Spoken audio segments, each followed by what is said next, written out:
it says that there are some people who are ambassadors of the future. Pavana Navajivana Brindavana Nirmatalu.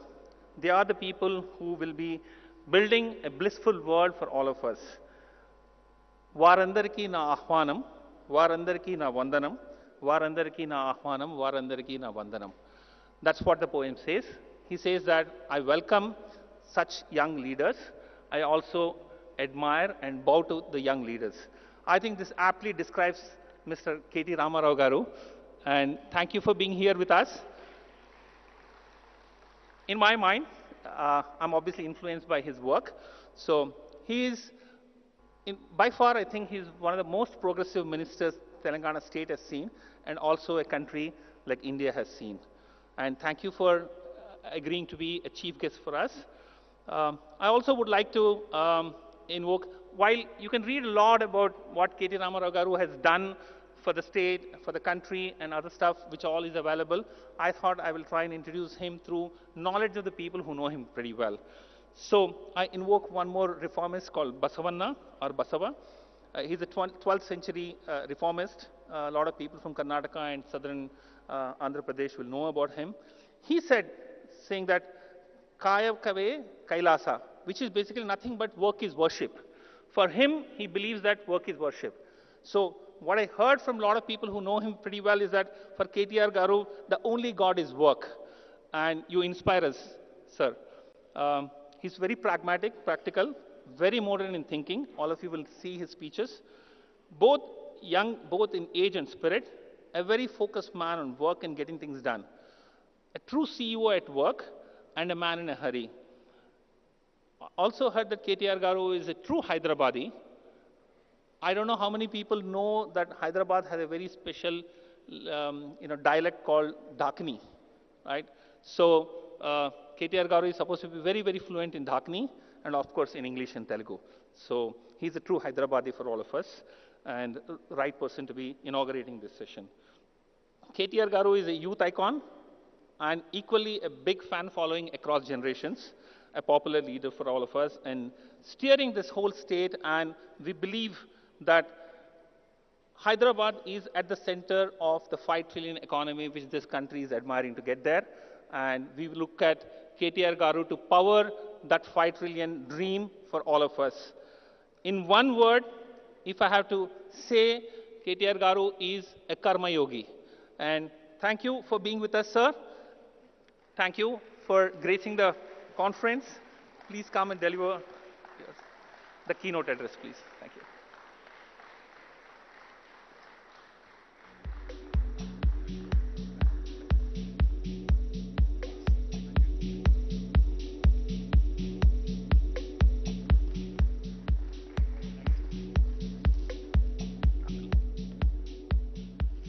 A very good morning to all of you. I promise you that I did not meet Srinivas before. I didn't put him up to all that. Called me a karma yogi and all that. I'm not too sure if I'm worth it, but thank you, Srinivas Garu, for those really, really kind words. A very good morning to the entire team of NHRD, Mr. Nathan, Vipul, Srinivas, to all the distinguished delegates who have come from, I'm told, about 25 different states and 50 different cities across the nation. Warm welcome to all of you, to this wonderful city of ours, Hyderabad, to this wonderful state of ours, Telangana. The topic that has been given to me is decoding the economic future and how Hyderabad can act as a catalyst for a 5 trillion economy. Before I get into the subject per se, let me quickly point out a couple of things. Yesterday, the budget was presented by the Union Finance Minister. And over the last several years, several decades, we've been hearing about numbers from every finance minister, every prime minister, every chief minister, every government representative on various forums. We've been hearing about how India is a compelling business opportunity. We've been hearing about how the world is looking at India, etc., etc. Before I talk about numbers, let me quickly give you a little bit of perspective, from being in politics and public life for the last 17 years. I was also a part of the private sector for about 7.5, 8 years in the US and also for some time in India as well. The one thing I've realized, both in public life and also when I was in the corporate sector, is that the biggest challenge for a leader, irrespective of who it is and what they run, at what institution they head. It could be a government headed in a state by a chief minister. It could be a government headed in a country by a prime minister or a president. Or it could be a corporate entity headed by a chief executive officer. The biggest challenge for any leader across the world is not wealth management or capital management. It actually is people management. Because the best of the people, in fact, deliver the goods and basically make an enterprise or an institution or an entity successful. That's a fact. Now, the case in point, I'd like to narrate a quick story. Now, we always measure our economies in terms of trillions. We hear terms such as GDP, the gross domestic product, the gross state domestic product. We also hear terms such as per capita, etc., etc. But in my humble opinion, and without having to, I hope I'm not offending anybody when I say this, I think sometimes these can be misleading. The numbers, especially when it comes to numbers, it can be misleading. Because if you think about it for a minute, by virtue of our size as a nation, we are a 1.4 billion nation. We are, in fact, as of last week, if I am correct, we have recently surpassed China, and we are the most populous nation in the world today. So by sheer virtue of the size of our people, the size of our country, the population, the economy looks big. It is about $3.4 trillion now. But if you look at the per capita, by GDP, by economy, we're the 5th largest in the world. But if you look at per capita, we're actually the 142nd country in the world by per capita. Our per capita is only 2,400 USD. So the real measure, if you ask me, how does one understand the trillions of dollars of economy that is being talked about? How does one balance GDP and wealth? Now, for those of you who are wondering, what is the difference between GDP and wealth?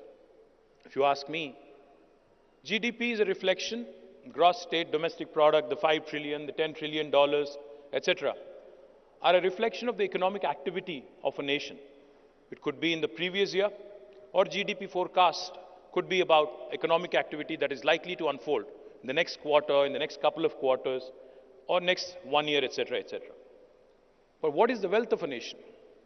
The wealth of a nation is actually a collection as a combination of its assets, both natural resources, its human resources, and how they are likely to influence the economic activity over a longer term, how the depreciation of these assets, these resources, the depletion of these resources, and how the utilization of these resources is intricately linked to ensuring long-term sustainable growth in line with the developmental aspirations of that particular nation. So, let me not confuse you, without giving you examples. I'll give you 2 examples. Back in 1987, China and India, exactly 35 years ago, 2 countries with similar size of human resources had the exact same size of GDP, 1987. But if you actually now move 35 years ahead and look at the current times and current date, China's economy is almost at $18 trillion, and we are languishing at $3.4 trillion. China's per capita is 13,000 US dollars. Our per capita is 2,400 US dollars. So what am I talking about here? What did China do that India didn't in the last 35 years? In my humble opinion, if I have to sum it up properly in one single line, I think China managed its aspirations, its developmental goals, and ensured that the natural resources and human resources were put to good effective use and has competed with the West and the best in the world to ensure it reached where it is. But even China has a long way to go. If you look at the size of the economy versus the size of the people, huge difference. I'll give you one example of another Asian country which has done tremendously well purely because of the intellect of its people. Japan. All of you know the story of Japan, at least most of you, I would imagine, would know the story of Japan. It's a country with about 12.57 crore people, not even 1/10 of India. And it's a country whose geography, in fact, is so complicated that 75% of the country is uninhabitable. 75% of the country is mountainous. The topography is such that it's a very, very densely populated country across the coastal areas. And unfortunately, Japan is one of those countries which is surrounded by oceans. So it's had frequent tsunamis, cyclones, typhoons, earthquakes, very little natural resources, very little cultivable area. Only 11% of the land is cultivable, and very little area where humans can actually inhabit. And on top of all this, if you remember, in World War II, Japan is the only country on the planet which had been bombed. Hiroshima and Nagasaki, I'm sure all of you have heard. It's the only country which was ever under nuclear attack in 1940s. Now what happened then? Today Japan is the third largest economy in the world. In fact, till until 2010, it was the second largest economy in the world. That's when China actually surpassed it. So what's happening in the world, if you think about it for a minute? India, with 140 crore people, with 40 crores of cultivable area, abundant natural resources, amazing talent, and most importantly, with a median age of 28, and with 65% of India being less than the age of 35, only has a 3.4 trillion economy. But Japan, with 12.57 crore people, with a median age of 49, has a 4.3 trillion economy with a per capita of $39,000. So what is happening in these two countries, if you think for a minute? The one thing I can tell you that Japan has done successfully, has invested in the sectors that matter, has invested in its people, has ensured that the focus of the government, the collective goal, the collective national ambition, the collective national aspiration as a nation was very well defined, was extremely well etched in the minds of every Japanese, and they went about it with a single-minded pursuit. In India, unfortunately, while we do have leaders, while we do have many smart leaders, unfortunately our focus is always on politics. We're not focused on economics. Our focus is on winning the next election. Our focus is not in ensuring that the next generation has a better life than ours. That's the unfortunate challenge in India. We're in perennial election mode, including me. I'm not trying to say that we are any different. That's the unfortunate reality of being the world's largest democracy, with elections happening throughout the year, and with every single politician, instead of being focused on economics, is always seized with more and more politics every single day. That's the problem with India right now. So what is it that I'm proposing? The question that I think we all need to ask ourselves is, should an economy, should a country's wealth be measured by numbers, by the 5 trillion numbers, by the 10 trillion or the 16 trillion numbers, or should it look at the most valuable asset that it possesses? In India's case, I think it's the think force that we have.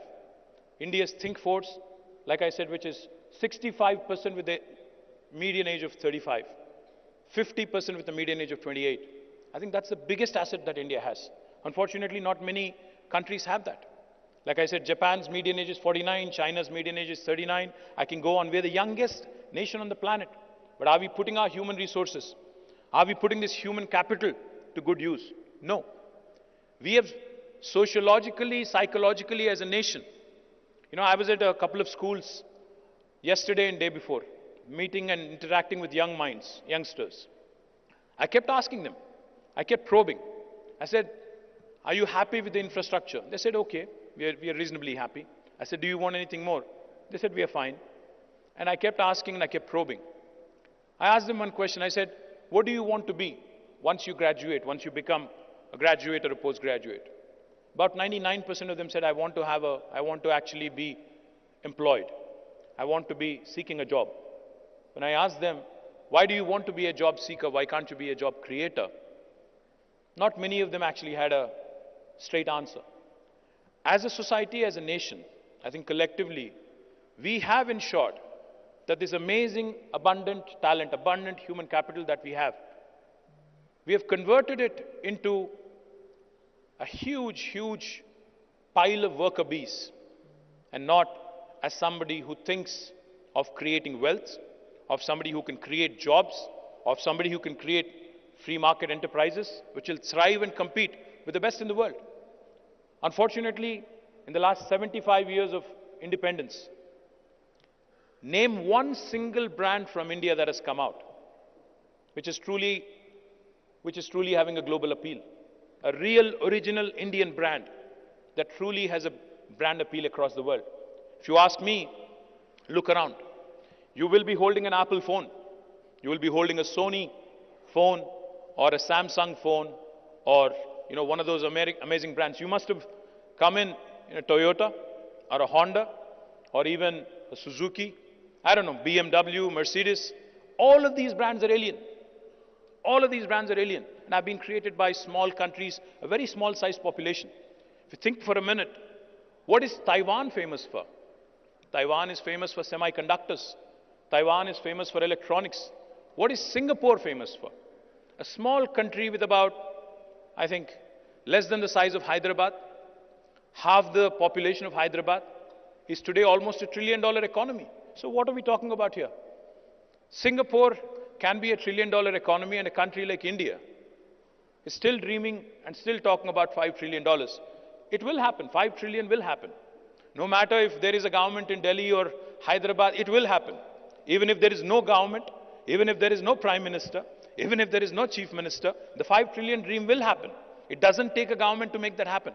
Because it is the industry, it is the private sector, it is the people of this great nation that actually will make it happen. But the question that we need to ask ourselves is, are our leaders, is the leadership of this great nation, in fact, giving us a vision of reaching that $25 trillion or $30 trillion or being the highest per capita in the world? It's not about the 5 trillion size. It's about the per capita, how the wealth is distributed among its citizens. On the one hand, India has some of the richest people in the world. The richest. If you look at the top 10 index, I think there are 2 or 3 Indians. I think one of them has slipped out of top 10 yesterday, but that's a different story. But on the other hand, we also are the nation with the maximum number of poor people on the planet. So unless the wealth is distributed equitably, unless, I'm not preaching socialism, I'm not preaching communism. All I'm saying is, when the Honorable Prime Minister himself says, a freebie culture, revdi culture, theek nahi hai. Let me remind all of you in this room, we are still a third world country with the maximum number of poor people on the planet. While 5 trillion, 10 trillion goals are laudable, ambitious, noteworthy, praiseworthy, the fact remains, unless a government in India, every government in India, takes care of its most vulnerable, there will come a day when civil strife will ensue. And all those who are sitting here in the comforts of this wonderful auditorium will not be able to have such meetings if there is civil strife. So it is the bounden responsibility, it is the fundamental responsibility of every single government in this great nation to ensure that while the economy grows, the wealth also gets distributed. While the economy grows, the most vulnerable is also taken care of, and ensure that development and welfare go hand in hand. Now in Telangana, we have done exactly that. In the last 8 years, just to give you numbers, our per capita in 2014 in Telangana was 1,24,000 rupees. As of June last year, it rose to 2,78,000 rupees. When the national average, national per capita is only 1,49,000 rupees, Telangana's per capita is 2,78,000 rupees. The GSDP of Telangana was 5 lakh crores in 2014. As of June last year, it rose to 11.55 lakh crores.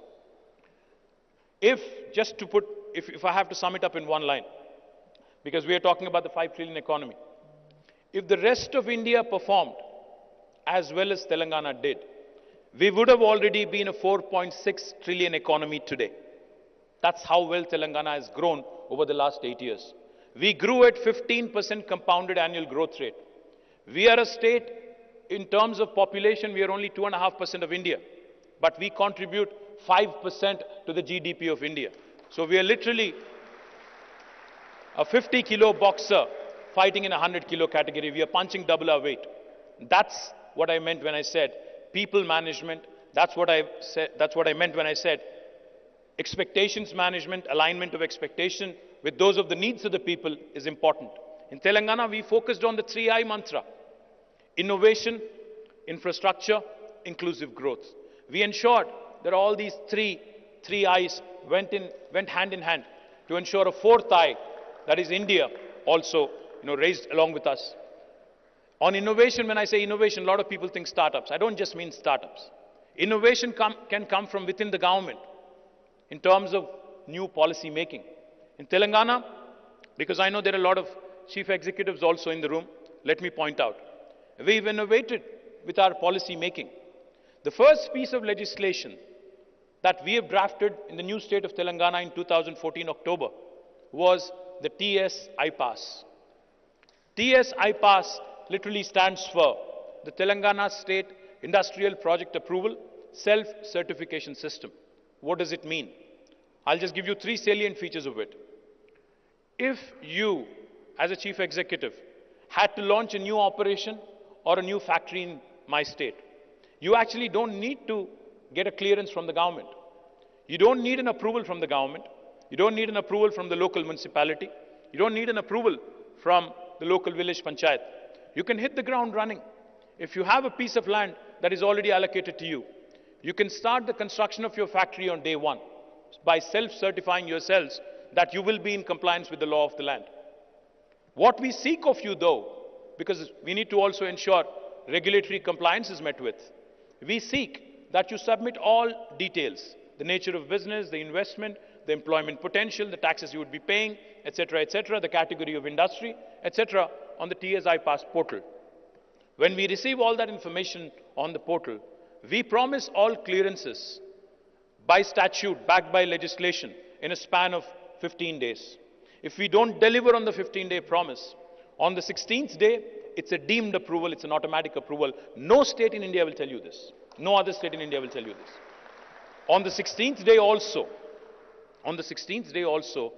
this TS iPass legislation gives me a handle to penalize even my senior bureaucracy, senior bureaucrats, with a penalty of rupees 1,000 per day if they are held responsible for holding up the clearances. Again, no other Indian state has done this in the last 75 years.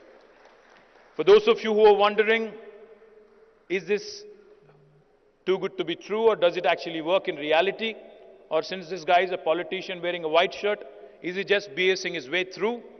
Let me tell you, in the last 8.5 years, we've been able to raise more than $47 billion of investment, have given more than 21,920 plus clearances through the TS iPass portal, have been able to create more than 2.1 million direct job potential, 21 lakh direct job potential in this state, and some amazing marquee names have come through this process in the last 8.5 years. Did you know that Amazon's world's largest campus is not in Seattle? It is actually in the city of Hyderabad and state of Telangana. Did you know that Apple, Google, Meta, Microsoft, Uber, Micron, ServiceNow, Qualcomm, Novartis, all of their second largest campuses in the world, Medtronic's second largest campuses in the world, are in this city of Hyderabad, in Telangana? Did you know that we produce 1/3 of world vaccines from this brilliant city of ours, Hyderabad? We are the vaccine capital of the world, not India. We produce 40% of pharmaceuticals for India. We also produce 1/3 of vaccines for the world. So this growth story that I was just talking about, of how well Telangana has done, not just in industry.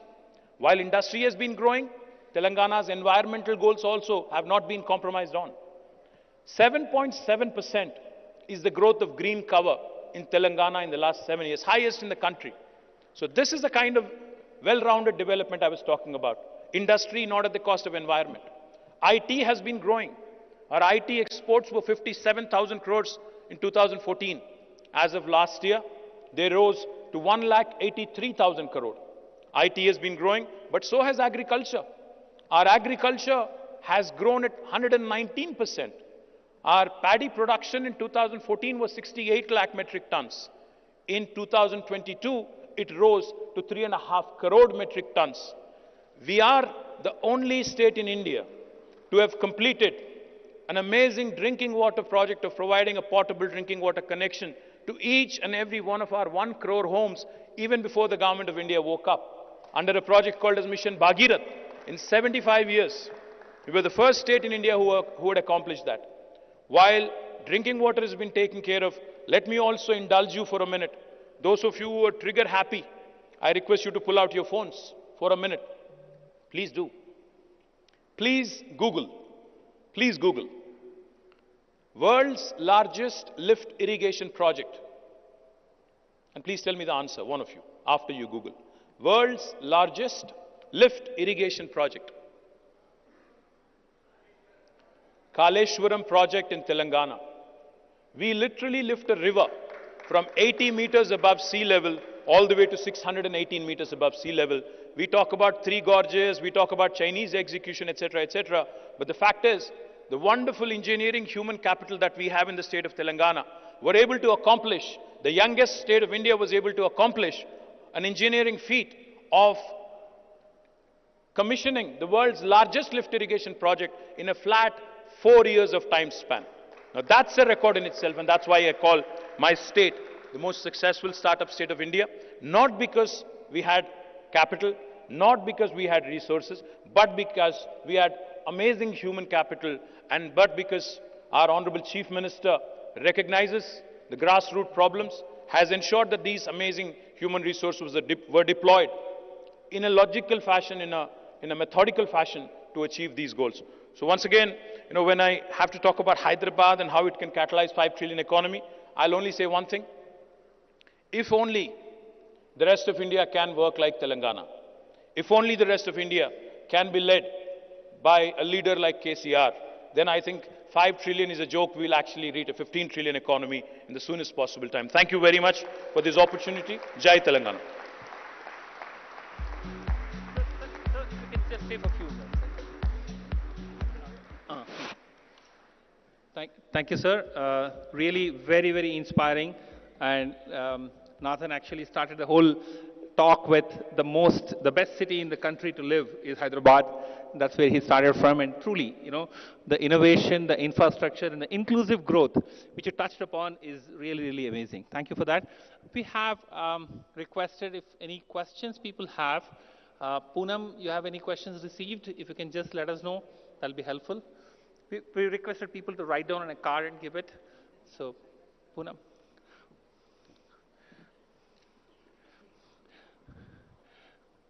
In the meantime, there are no questions also. No, please. No, there are people who have written the questions, sir.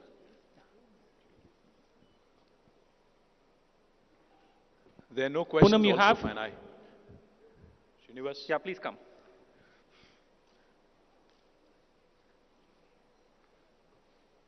Somebody get her a mic, no?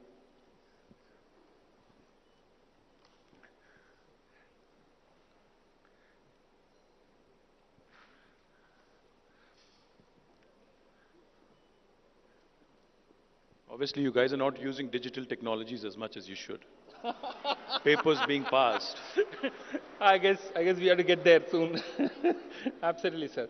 Yeah, the question, sir, is Hyderabad is rapidly becoming the leading hub for MNCs and corporations. What steps would be taken by the HR community to be more inclusive and accommodating for top talent? What is your recommendation to the HR community to be more inclusive and accommodating for top talent? This is one question. Can I take these questions? Sure.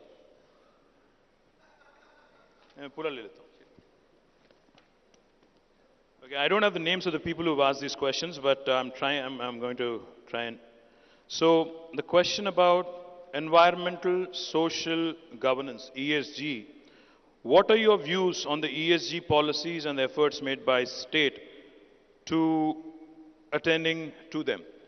Great question. I think the whole world is seized of the whole ESG philosophy and how all of these have to go hand in hand. And like I was pointing out, industry cannot be at the cost of environment. And in Telangana, while we focused, of course, on rapid industrialization, wealth creation, job creation, we focused equally effectively on ensuring that sustainable goals are also not compromised upon. So therefore, you see that the third largest effort in human history, not India, not by any state, not by any minister, chief minister or prime minister, the third largest effort in human history in terms of greening was done by Telangana.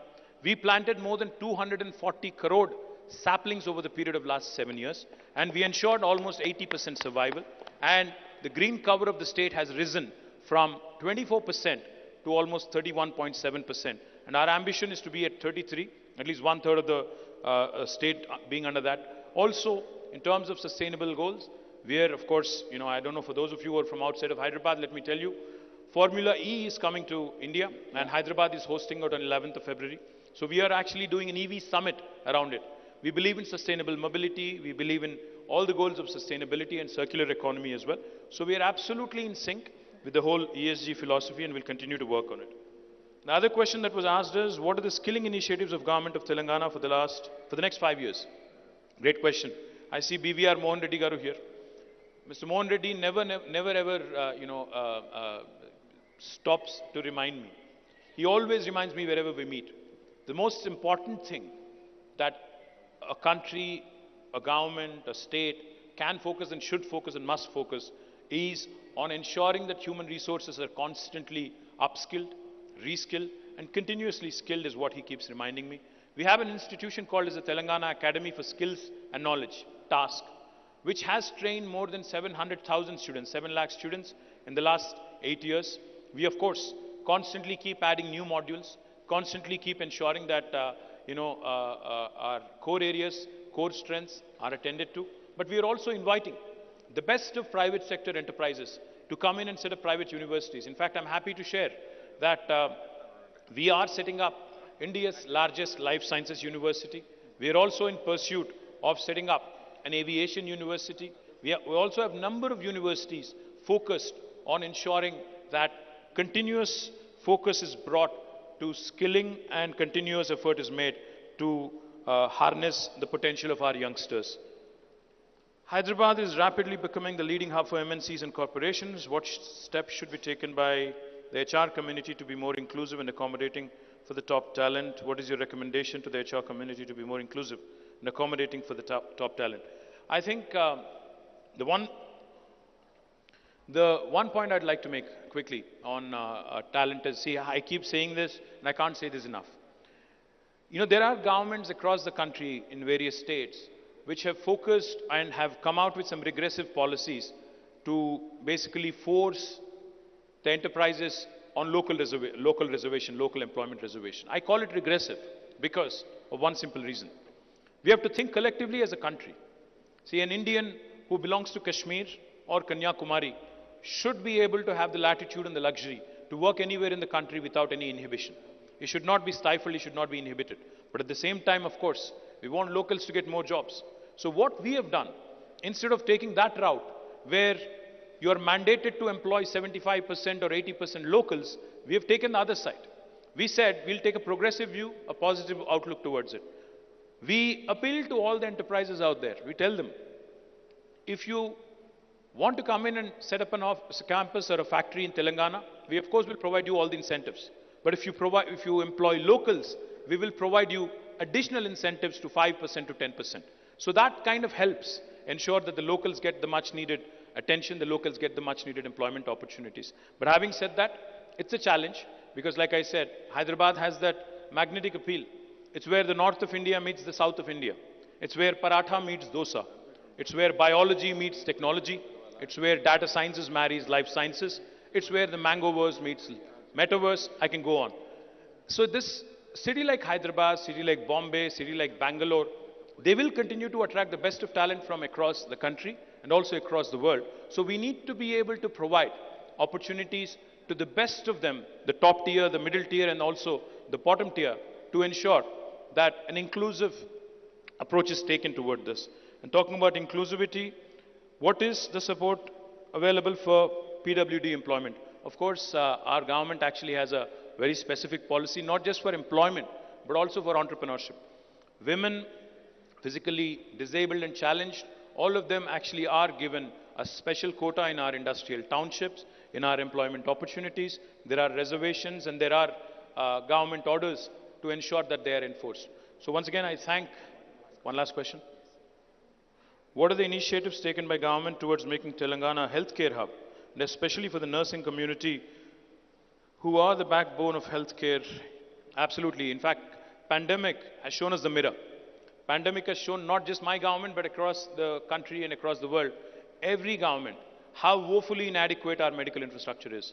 We saw Governor of New York, Andrew Cuomo, lamenting how he doesn't have enough ventilators. We saw every Prime Minister across the nation, every President across the nation, trying to reach out to the vaccine manufacturers, to the pharmaceutical companies, trying to get as much as they can. So, with respect to the nursing community and healthcare requirements, let me tell you, we are doing some really, really pioneering things. Of course, Hyderabad is an important healthcare hub, not just for Telangana. In fact, we are an important healthcare hub for about 6 different states abutting us. Andhra, some part of Karnataka, some part of Maharashtra, some part of Chhattisgarh, and we also have some Odias coming here for their healthcare requirement. So we continue, of course, to grow infrastructure in the government sector. We are setting up 33 new medical colleges from the state of Telangana. We are also setting up 33 nursing colleges in each and every district in Telangana. We are setting up 4 super specialty hospitals in Hyderabad, each with 1,000 beds. And we are also setting up a 2,000-bedded hospital in the second largest town in Telangana called as Warangal. Now, nursing has been an important subject. While we have created institutions, we also have ensured that even courses, not just nursing courses, but also midwifery courses, are also given the prominence, so that more and more institutional deliveries happen, more and more better procedures are adopted in the state.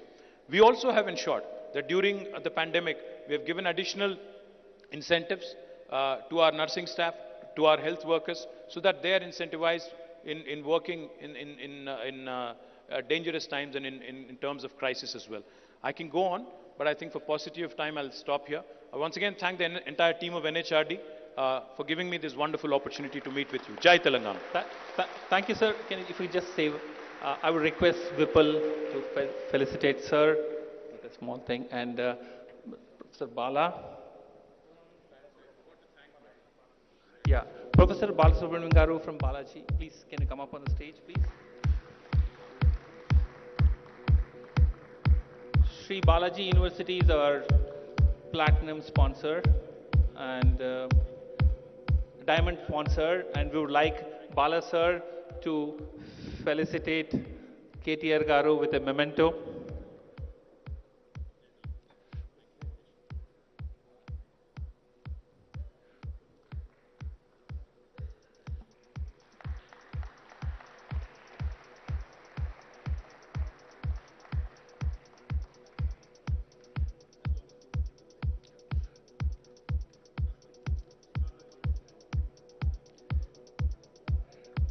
Thank you, sir, for taking time out from your busy schedule. Really appreciate.